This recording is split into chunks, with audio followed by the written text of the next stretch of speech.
Electric shame. Back when the seas were a primordial soup and the land was nothing but a barren expanse of freshly cooled rock, life emerged out of relentless waves of crashing on the shore, mixing compounds together in endless variations until some lipid encased globule gained the ability to reproduce.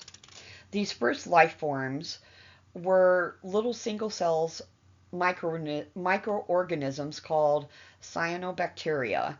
Just like plants, they inhaled carbon dioxide and exhaled oxygen as waste product. At that point in the Earth's history, there was an abundance of carbon dioxide in the atmosphere, and these little guys flourished, multiplying throughout the oceans of the globe. But as they continued breathing and reproducing, they were slowly using up their precious carbon dioxide while at the same time pumping more and more oxygen into the atmosphere. No organism had yet evolved which could utilize the oxygen. It was poisonous to all life on Earth. Eventually, the cyanobacteria pumped so much oxygen into the atmosphere that it threatened their very existence as a species. It was the very first organism on this planet polluted itself to the brink of extinction. Then what hope do we have? Maybe ruining our lives is just in our DNA. Of course, before the cyanobacteria was completely killed off, another microbe evolved, one that can metabolize oxygen. This aerobic savior found a way to use the toxic oxygen and restore balance to the atmosphere. You see, it wasn't the cyanobacteria's compassion or others' efforts to protect the environment that saved them, it was Mother Nature herself. We are not special. We come from a long line of organisms that used too much too quickly and were saved by nature's indefatigable knack for adaptation. On a cellular level, we are programmed to pollute ourselves to the verge of annihilation until something comes along to lift us up out of the wretched filth of our lives. It is our birthright, our inheritance. I am accelerating down the empty streets, booze and shame pumping through my veins like magma, listening to the same sad playlist I've had since 2013. And tonight it's like I'm hearing it for the first time. You know, that feeling you're supposed to get when you finally find passion in your life? That feeling where a switch in your brain just flips and you know that this is what you're meant to do? That's what drunk driving feels like. The thrill of doing something wrong is only the small part of it. The road feels like liquid and your car elastic. It feels like you're on a magic carpet ride, and no matter how tight the turn, the universe is always right there to catch you. It's like you're floating down a deliciously smooth river, except you control how fast the river goes and when it turns. And don't even get me started on the music.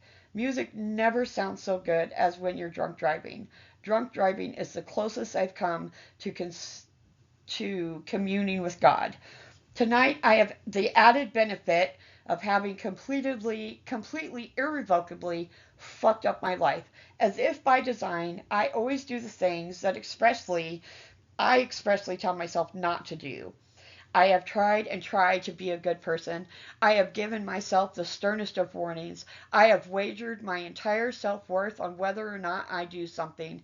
But time and time again, I let myself down. I have been judging myself my whole life, and somehow I have only gotten worse. Maybe the secret is just allowing all things.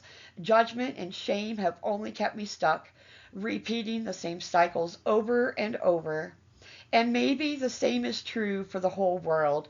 Maybe if we stopped endlessly chastising and punishing the evildoers, the evil would just stop. I'm not naive. I know people will still do bad things. All I'm saying is that we've been chastising and punishing since the beginning of time, and it's not like there is any less crime in the world.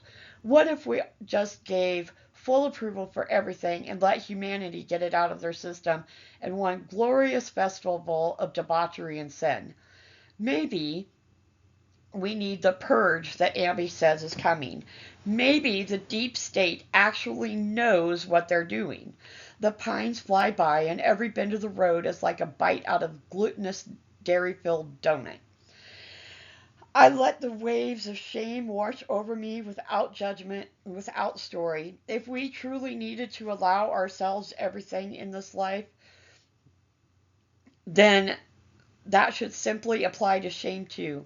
Maybe it's not bad after all, this feeling that irreversibly fucked up my life. When I strip away the story, all that's left is this electric feeling shooting up and down my body. This is how sex is supposed to feel. This is how intentional masturbation is supposed to feel. No wonder my subconscious went through such great lengths to make sure I never followed through with my convictions. It feels like God is in my body. What I'm trying to say is let go of the judgment. Stop telling yourself you don't enjoy this feeling. In the grand scheme of things, you came here to feel. And if the only way you know how to feel is by breaking every rule you set for yourself, then break them. That's why you came here. Tears pour down my face. Glorious, golden, self-indulgent tears. Currents of electric shame shoot up and down my spine. This is how it feels to ruin things with your best friend in the whole world. This is how it feels to fuck up things with every woman in your life that matter to you. This is how it feels to bask in luxurious shame.